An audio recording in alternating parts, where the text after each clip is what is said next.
Warning. The Intercontinental Committee on Podcasting warns that listening to the Get the Fluff Out podcast may induce euphoric feelings of nostalgia, which may lead to complete and total ratitude. The show starts in 3, 2, 1, go. Fluff and get the fluff out.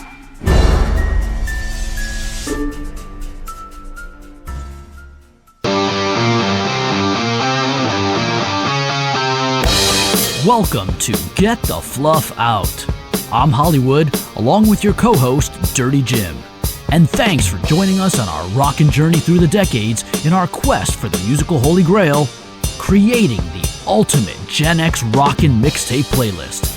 On each episode, we'll choose which songs from an album review that will make the cut to appear on the playlist.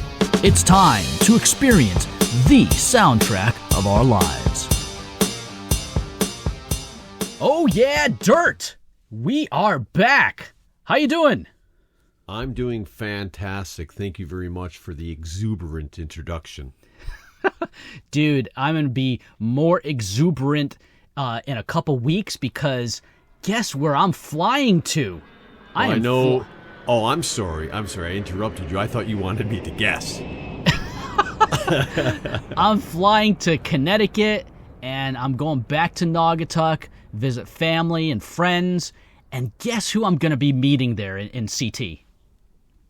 I'm actually asking you now to answer. Oh, okay. I didn't know what was going on. I didn't want to get scolded. I didn't want you and Frankie jumping down my throat. Frankie the cat or Frank the producer? The producer. Frankie the cat loves me. Yeah. Frankie the producer, not so much. Yeah. Frankie the producer is always wondering when I'm sending my tracks to him. Exactly, and he gets annoyed when you only send half of the track through email and the other half is still missing from Dropbox. Frankie has to understand that I'm an artist. This is true. Dude, but we're gonna be meeting up, huh? Yeah, me, you, Lou, and my brother. That's gonna be awesome. I can't wait. Another night of wings and drink. Oh, dude. Hot wings, is hot wings probably one of the most perfect foods out there? Hot wings and beer? I would say that hot wings and good beer are, but we will have some Mick Ultra for you. Hey, dude. Mick Ultra is an awesome beer. 2.6 carbs, 95 calories. I love it. Yeah, you should be ashamed of yourself. Yeah, my 18-year-old self is. At 54, I don't care. Your 18-year-old self would come back and kick your fat ass. Yeah. Well, with that being said. Yes. Should I get right into what's going on here? Yeah, let's just get right into the episode. People know what's going on with Spotify and paid versus premium and all that kind of stuff, as well as our song categories. So let's delve right into the album, Dirty Jim. All right, we have episode 3 here, and with episode 3, we are doing the debut album by Blind Melon. Now, Blind Melon originated in Los Angeles, California in 1990, and like I said, this is their self-titled debut album, which was released on September 22nd, 1992, and the main players, or the players on the album, are Shannon Hoon, with vocals and acoustic guitar, and unfortunately he died back in 1995. We have Brad Smith on bass guitar, flute, and backing vocals, Rogers Stevens on lead guitar, Christopher Thorne on rhythm guitar and mandolin, and Glenn Graham on drums. And I'm going to throw it over to you for some album notes. Yeah, this was actually a super popular album back in 1992. It sold over 4 million copies, so it's a 4 times platinum, so that's a big deal. It landed on the U.S. Billboard charts, Billboard 200 charts at number 3, so huge album. And one of the things that really did play into how big the album was, yeah, the music was great, but for some reason, the cover of the album had this picture of who turned out to be Georgia Graham, which is the drummer's younger sister, Glenn's younger sister. And she's actually in a bee costume at a school play. Now, that picture is an actual picture of his sister back in the 70s. It's not the girl from the video, which obviously the video just went, skyrocketed on MTV. The bee girl in the video was 10-year-old Heather DeLoach, and she actually helped catapult that song along with, the awesome song No Rain, obviously, is the video we're talking about. Anyway, huge album, but let's delve right into actually doing the review of each of the tracks. All right, well, before we do start this, I have to give you a little warning that back on July 9th, 1993, I saw these guys at Toad's Place when me and Bob Hall were driving around trying to find something to do. And he said, hey, why don't we go to Toad's Place? There's that new band Blind Melon. They have this big hit out, No Rain. I had no idea who the hell they were. And as a matter of fact, No Rain was released like the following year. It was released as a single way after the album was already released. So it didn't even become popular until the following year. But after I saw them, they were freaking awesome. I went out and bought the album the next day, and I'm going to get into it starting right now, but I'm just warning you that I absolutely love this album, and you are probably going to insult me time and time again. I think there was alcohol involved when you were at Toad's Place. I know there was alcohol involved when you were listening. I'm going to repeat a million different things in this album because it just, well, you'll see as we go. But Shannon Hoon was awesome. The band was awesome. Let's get into track number 1, Soak the Sin. So, after a short intro, it has a funky, bluesy, rocking groove. Shannon Hoon's vocals pull you right in. There's a 35-second slowdown at about 1 minute and 53 seconds, which leads back into that funky, bluesy, rocking groove with a little bit of Hoon bebopping and scatting over the jam. They're going to have a breakdown. Like, what's he talking about? But anyway, the end might have carried on a little long. But I love this song, and I think it needs to be shared with the multitudes. It is a prime cut for me. So, Soak the Sin. Now, first, it is kind of hard to describe Blind Melon, which in a sense is good. They really can't be categorized, but when I listen to them, they're kind of a lighter style 90s rock band, but kind of like you said, it's this funky, bluesy, almost kind of a 70s hippie vibe to their music, like they're, some 90s version of the Grateful Dead, a rockin' version of the Dead. Definitely. Yeah, they don't use heavy metal distortion at all on their guitars, and they didn't use any kind of 90s grunge distortion on the guitar, so that's completely different than what was going on in the 90s. Roger Stevens and the other guitar player, Christopher Thorne, these guys, they play mainly clean tone guitars with an overdrive pedal. So that's the music there. But this particular song, it has a really cool main funky guitar riff, and I think Shannon Hoon's voice soars over the entire song. I dig the solo at 1 minute and 44 seconds with the use of the wah-wah pedal. But then the last minute of the song, it kind of turned into this jam session. It didn't really have a definitive ending. It's like they just didn't know how to end the song, so they just kind of just ended. To me, it's a cool track. It's not a prime cut for me, but I do dig it enough. It's a deep cut for Hollywood. What you said about the ending, we will find on quite a few of these songs, but I love the song. Were you reading my notes? What are you doing? Get out of my computer. Well, as you said it, I said, you know what? We're going to say that about a lot of these songs. But, when Shannon Hoon, he's all over the place on these songs, and that's what he was live, and that's what really sold me, was how good he was live. So why don't you get down to track number 2, Tones of Home. So Tones of Home, this track, and we're going to be saying this word probably a bunch of times, again, funky. It has this amazing funky rhythm, this beat right from the start of the song. And not only do I love the main guitar melody line, but I absolutely love the harmonized vocal chorus. Shannon Hoon, said, "You don't like the way I'm living. Tones of home. Tones of home. Goodbye. It's actually not bad. All right. But then the track slows down a bit, kind of at the 2-minute and 15-second mark for a breakdown, but then it leads back up into this blistering, clean-tone guitar solo by Roger Stevens, and then it's interrupted again by another slowdown where Shannon Hoon does that scatty thing you were talking about. Yes. At around 3 minutes, and I actually want to challenge you to a scat off here. You know the scat part I'm talking about. I'm probably going to get out of this one. Oh, I don't know what scat you're talking about. Okay, here he goes. At the 3 minute mark, he gets into a bar. He goes, "Skibidi-boo, skibidi-boo, shaw, skibidi-boo, skibidi-boo, shaw, skibidi-boo, shaw." Yeah, I'm not right? going to. Yeah, it's something like that. Yeah, it's something like that. You're gonna hear it right now on Spotify. Go ahead and play the song. but to me, this is an absolute prime cut, and this is my All That and a Bag of Chips track on the album. Yum yums. Prime cut, my favorite song on the album, Tones of Home.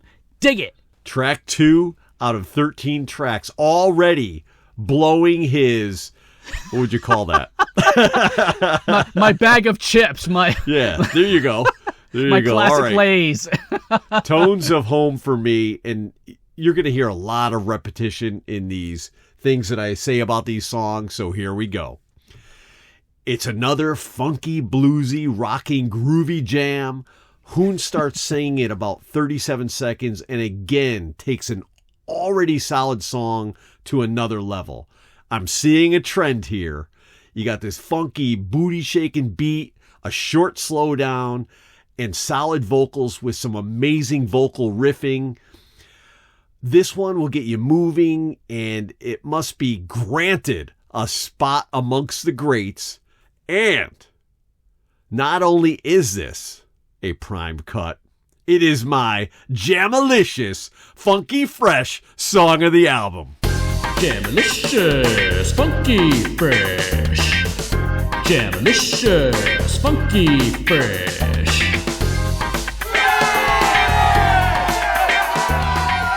Woohoo! You know what that makes it? You know what that makes it? I know what it makes it. Here it comes.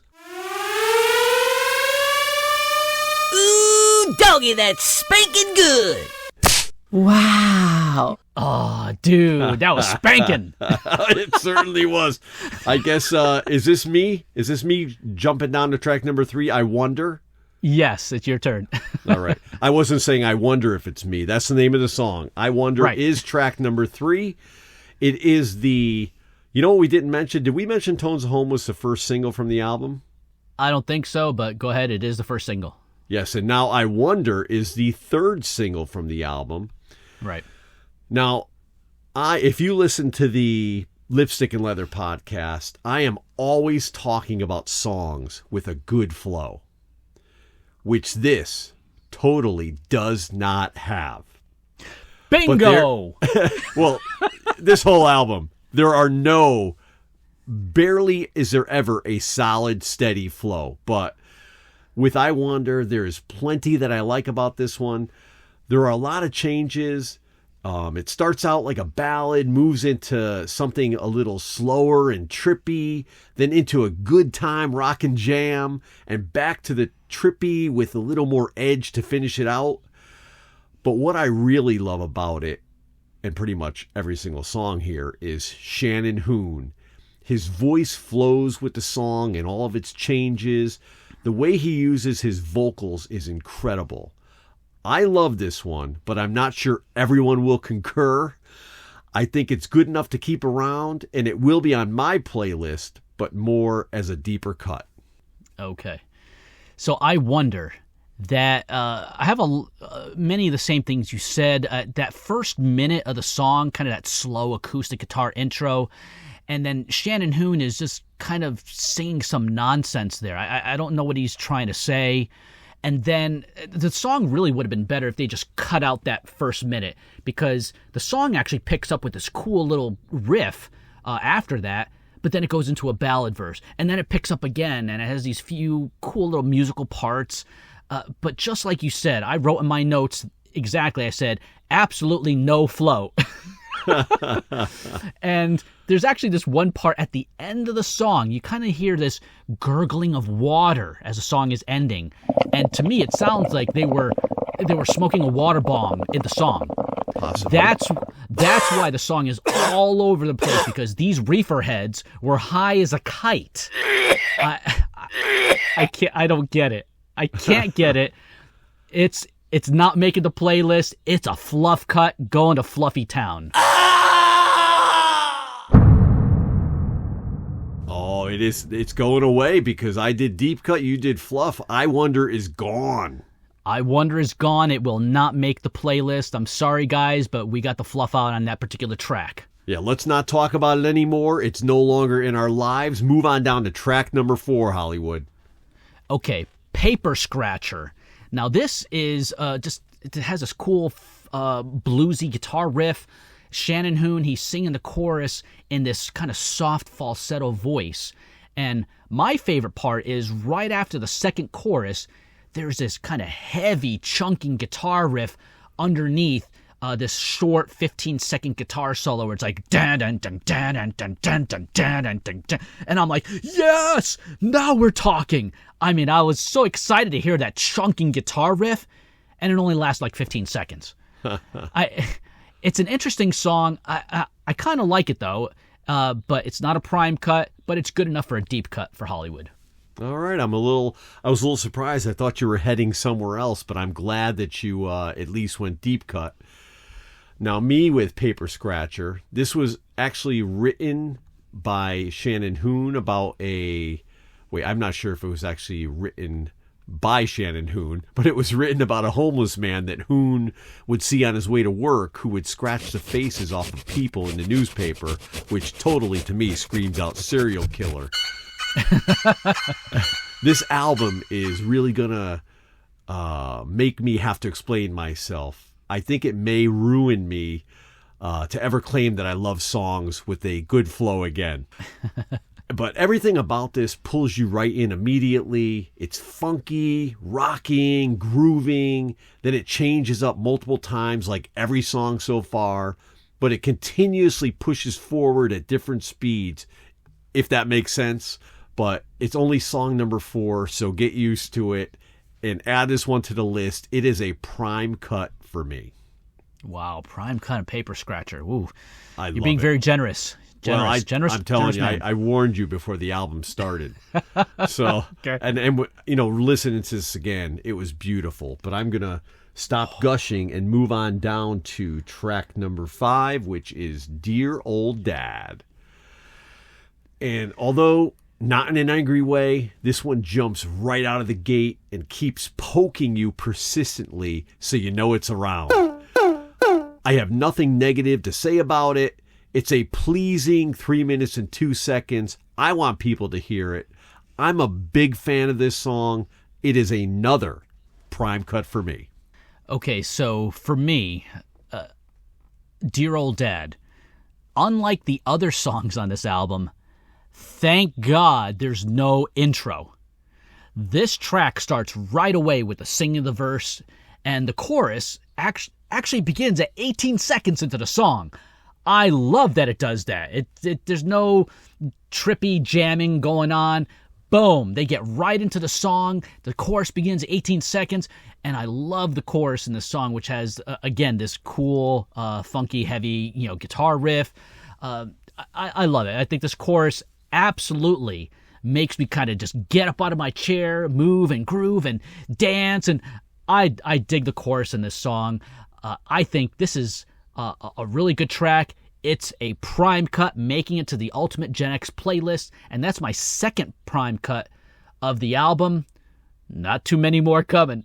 Well, I love I'm just what making you've a premonition. done. I love what you've done so far. Why don't you move down to track number 6? Tell us a little bit about it. Okay, track number 6, the name of the song is called Change. Now, the song starts with slow strumming acoustic guitars and a harmonica, and eventually a mandolin joining into the song. When I heard this song, I fully expected to hear Robert Plant start tickling my ears with his crooning vocals. I mean, to me, this is totally a Led Zeppelin-inspired acoustic track. I mean, they even use a slide on the acoustic guitar for a few lead licks in this song.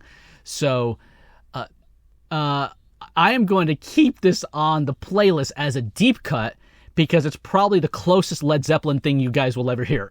I bet you we could find one of the albums that we both can agree on at some time. Maybe not right away. Maybe like 6 to 17 years down the line. Okay, quick sidebar here. Guys, don't change the channel. Don't give up on the podcast just because we said that. We heard a lot of Zeppelin growing up in the 70s and the 80s. Back in Connecticut, it was on constantly, over and over, and all these different shows on Monday night, on Tuesday night.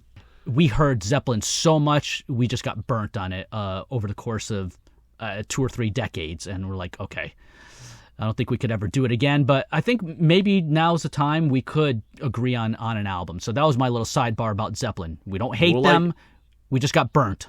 Like I said, 16 to 17 years, we probably will get to one. But let me move on. I'll do my little wrap-up of Change, track number 6, which is the 4th single from the album.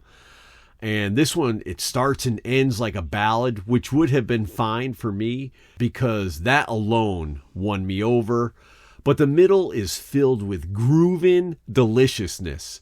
It's like a musical Oreo cookie. Oh, God.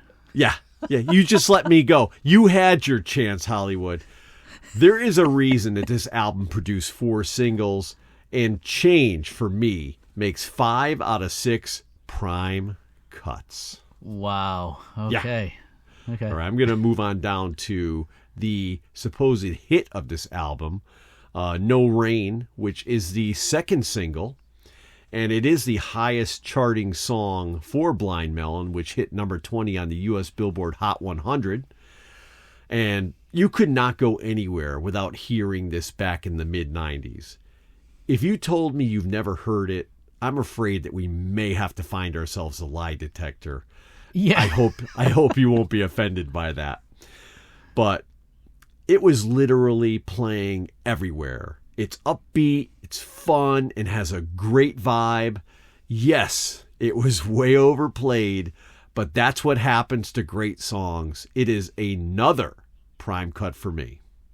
No Rain for me. Now, this is a track that I actually played in a cover band back in the 90s. Like you said, it was such a popular song, we couldn't keep it out of our set list. Rightfully so. No Rain is absolutely a really cool track. I would even go to like picnics or barbecues and stuff like that, and people would always request me to play this song on my acoustic guitar. So it was one of those regulars in the 90s. Everyone loved it. They had to hear it, so I played it. Shannon Hoon's vocals are awesome on this track. It's a great song. It deserves to be a prime cut and make it to the Ultimate Gen X Rockin' playlist. All right. What do you think about Deserted, track number 8? Deserted. Here's another song with a slow intro and moody singing in the first verse. But then it kicks into a cool rockin' groove at around 27 seconds. So if someone had never heard of Blind Melon, they just started listening to only the first 30 seconds of each song, they probably would think that most of the album is ballads. It's just a slow, sleepy album. But at least on this song, it starts at 27. I wish they just started the song at the 27-second mark. It was really good. Why give it that intro? But I like the chorus on this song. It's a decent track. It's not a fluff cut. I like it enough that I'm going to keep it around as a deep cut. Okay. So for me, Deserted. This is another one that follows the Blind Melon formula. Groove and rhythm? Check. Shannon Hoon ripping it up? Check. A short slowdown with a jammin' ending? Check. Playlist edition? Check. Prime cut? double check. It is a prime cut for me. All right. I'm going to move on down to Sleepy House, which kind of is a little sleepy, but I'm sure there are people out there that can't stand Shannon Hoon's voice. I have that issue with some singers too, and the guy from Tesla, who I can't think of his name right now, but Jeff Keith. And definitely, I like him, but to listen to him constantly drives me a little crazy. And what the hell's his Sting? Sting drives me. He'll drive me to drink. Not that I don't already, but yeah, I was gonna say. As you probably already know, Shannon Hoon is not one of those guys who drives me crazy. For me, Sleepy House is a cool ballad, but I doubt it will be as popular with the masses. Taking that into consideration, it's got a permanent home on my playlist, but when it comes to the Get the Fluff Out playlist, it's a deep cut and might get bumped depending on Hollywood's designation. Hey, Sleepy House, wake up. Perfect title for this song. I'm just going to skip to the last minute of the song. Sound like they didn't know how to end the song, so they threw in the sitar at the end. Oh, there was a little bit of sitar at the beginning of the song, too. This is absolutely a fluffy pillow track all the way. If you're having trouble sleeping at night, please put this song on and you'll be asleep in 4 minutes and 29 seconds. Fluff cut out. You think that they'll be asleep at the 4 minute 29 second mark or during that 4 minutes and 29 seconds? It doesn't matter. It's a fluff cut. It's out. All right. Why don't you, and I don't even mind losing that one, but I want to know what you feel about. I have a feeling I know what you feel about Holy Man, track number 10, but why don't you tell me? Holy Man. Dear Lord, here we go again with a slow ballad-like intro with a mandolin and clean tone guitars for 51 seconds before bongos and drums kick in. And then I call the real song starts at 1 minute and 14 seconds with this upbeat distorted guitars. I dig it. Again, start the song at 1 minute and 14 seconds. That stuff at the beginning, get it out of here. It's like, as musicians, they didn't understand that they could actually change up the intros. Maybe have a fast intro or some sort of dynamic mid-tempo intro or some odd meter intro. I don't get it. I don't understand why they go over and over and over again for slow, sleepy, weird intros. After hearing this album, I fully realized, again, why I never listened to the album on a regular basis. And this is the reason. It's frustrating me. It's frustrating me like all get out. This song, I still kind of like it because after that 1 minute and 14 second point, it has some really cool stuff. So I'm going to keep it as a deep cut just because of that. But the first 1 minute and 14 seconds, dude, get out of here. If I could cut it up and edit it myself, I would. I would love to be the engineer or producer for this album and smack these guys around. Anyway, deep cut, it's making the playlist. Well, 4 million plus people might disagree with you, but dude, Holy Man. Those 4 million plus people bought the album only for No Rain and probably Tones of Home. That's it. Well, I was one of those 4 million plus people that bought it because I saw them live and absolutely loved them, as you could see by what I'm doing here. But I'm getting into Holy Man, and like you said, the 51-second ballad-like intro probably will turn some off. But if you know the sweetness that's on the way, you will stick around. For the record, I have no problem with that 51-second intro. After that, it rocks out, and you won't be able to sit still. It's one hit after another on this album for me, and it is another prime cut. Wow. Okay. Let me move on down to... There is going to be a change of pace here, though. I think we may lose a few of these, but let's move down to track number 11, Seed to a Tree. So these guys obviously love to jam out, because every song is a jam, pretty much. Without lyrics, just about every song would be just like this cool, funky jam with some crazy changes, as you know. But this one is exactly like the rest of the upper medium, rump shaking or cheer dancing cuts on the album, but it's just a step below. Since we don't have a category between prime and deep, I'm reluctantly calling this a deep cut. Okay, Seed to a Tree. Now, this tune has a decent fuzz tone guitar riff right from the start, which I kind of like. But it's more of this slower, mid-tempo type song. Just like you said, it's a jam song. I realized Blind Melon really is one of those bands you got to see live. They are a jam band. They're kind of like why people love The Dead or Fish. Allman they Brothers. Can go on. Yeah, they can go on for 20 minutes with just improvising music that you have no clue what they're doing, but you're still digging it. You're live and you're into the music. But when you're on a record and you're listening to this stuff, there's no flow. There's no cohesiveness here. This song, to me, it just doesn't go anywhere. Please go away. It's a fluff cut for me. Stop it. I knew we were going to lose it. Yeah, I can't do Seed to a Tree. It's a fluff cut. It's out of here. Are you saying not even the best EMT could revive it? Clear. I'm sorry. There's nothing we can do. It's just a really bad song. All right, well, let's move on down to track number 12. You Take It. Red alert. Red alert. Uh-oh. Slow, boring ballad.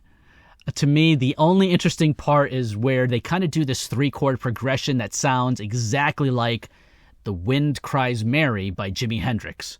And even Shannon Hoon, he sings, Jimmy, we need to borrow this for a minute. This song, 4 minutes, 39 seconds, I don't get.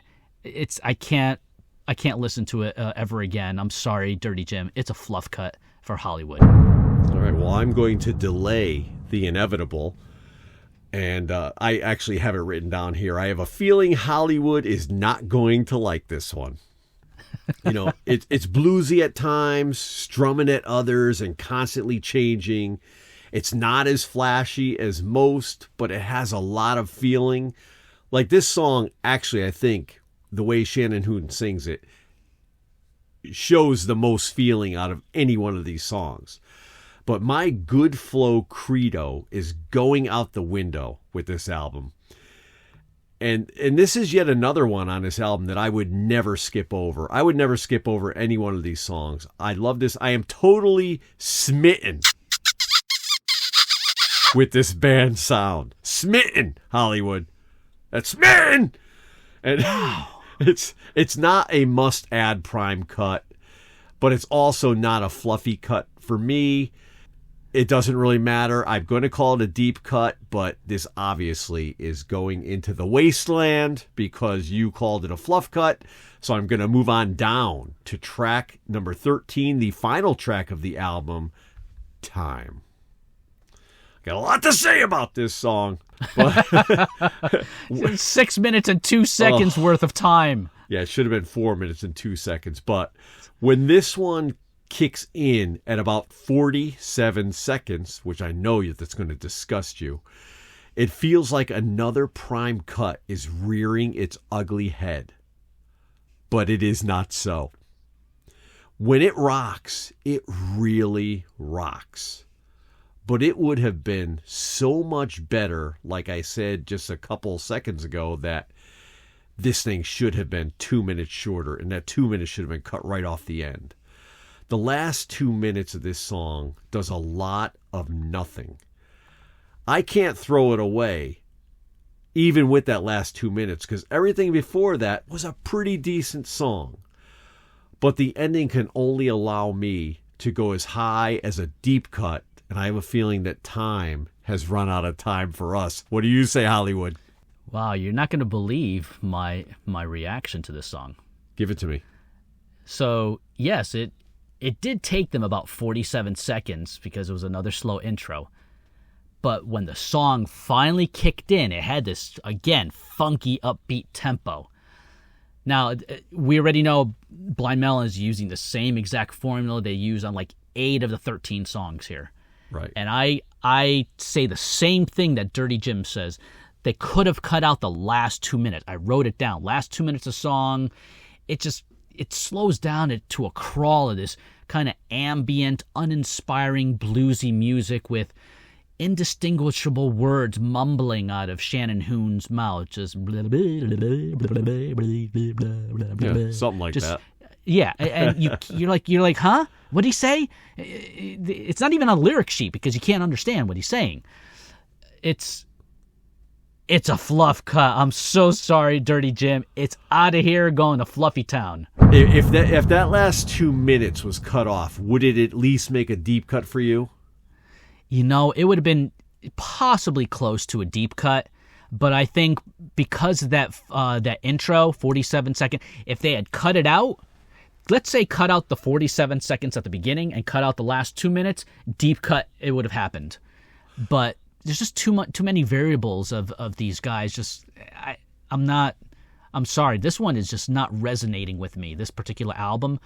For me, that's it. People, we're doing a public service announcement here. I mean, it doesn't mean that every song that we're going to be putting on this playlist is going to be this upbeat, hard rock, distorted, 80s kind of hard rock metal stuff.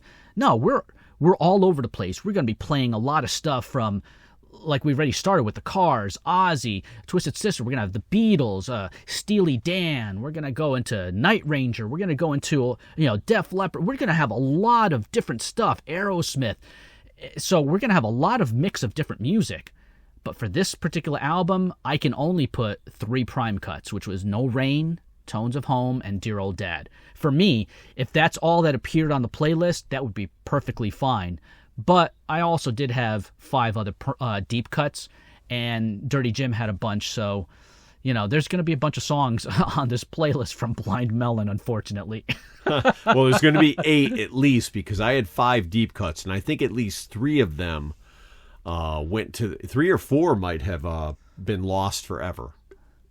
Yeah, because I had 5 fluffy cuts. Wow. Yeah, I got the fluff out of 5 tracks. I couldn't do it, man. Well, I hope when they play the 30-second clips that it's the good stuff and not just that slow down crap, because they're going to be like, what the hell is Dirty Jim talking about? This is horrible. Well, you know what, guys? There we go. We took another album. We got the fluff out of it. I mean, that was the review of the 1992 self-titled debut album by Blind Melon. And Dirty Jim, what amazing music will we be reviewing next time? Well, make sure you go and listen to the companion episode for this one, which is the Twisted Sister You Can't Stop Rock and Roll album from 1982. Is that correct? No, that's came out 83. Okay, 1983. I stand corrected. But in the next release that we're going to have, which will be 2 releases 15 days from the time we post this one, will be the Beatles' Rubber Soul album from 1965 and the 1990 Queensryche album, Empire. Oh, dude, I am going to love recording those 2 episodes. I think I will too, Hollywood. Yeah, what a contrast in music. And then the companion episode, guys, right now, we're loving doing this. We're releasing 2 episodes every 1st and 5th.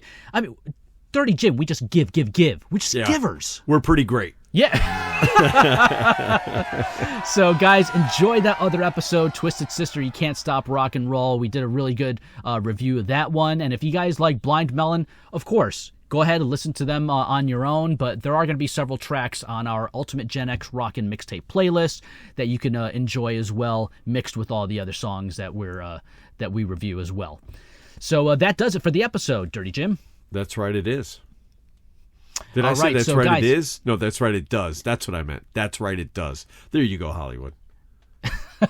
So, guys, if you want to make sure that you get new episodes downloaded right into your favorite podcast player, make sure you go ahead and hit the subscribe button for whatever podcast platform that you like listening to, get the fluff out on.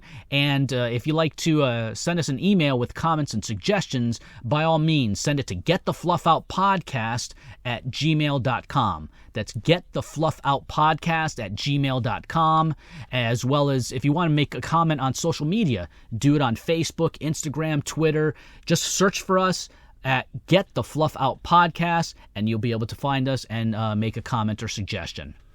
And the sound effects, some of our sound effects are from zapsplat.com, and our intro music is from looperman.com. There is a mix of a drum solo from HP Records, which is called Vintage Kit 2, and a guitar loop from GeoMoon, which is called Groovy Rock Guitar's Loop Riff. And then the ending outro music is written and performed by yours truly, Dirty Jim and Hollywood. And It's a thank song your that we lucky did- stars that he did not put any of my lyrical genius in that ending. Yeah, it's actually just music, so technically I could say it's just written by Hollywood. But no, I want to give Dirty Jim the proper credit in that too, because there were actual lyrics and vocals on the track. But the ending outro music was from our band Forced Entry back in 1988, and so that's what you're hearing there. And we also want to thank our producer, engineer, Frank. Thank you, Frankster. Frank. All right. That's all it was, just a Frank. Hold on. Let me look at the sign. Hold on. Let me read it. No. Oh, dude, you can't write that to Dirty Jim. Did he do? He did what? What? I gotta tell you, I gotta take. I don't care what Frank says. He can't hurt me. He can't. Sticks and You know what? stones will break my bones, but names will never hurt me. Dude, I'm gonna take a picture of what he wrote, and I'm gonna text it to you, and you're gonna tell me if it hurts you. Tell Frank that someday I may see him. There you go, right? Oh, okay. Now you should be scared, dude. So we want to thank everyone for carving out some time in your busy schedules to listen to the Get the Fluff Out podcast and to get a little Gen X nostalgic with us. So with that being said, Dirty Jim, we just got the fluff out. Yes, we did.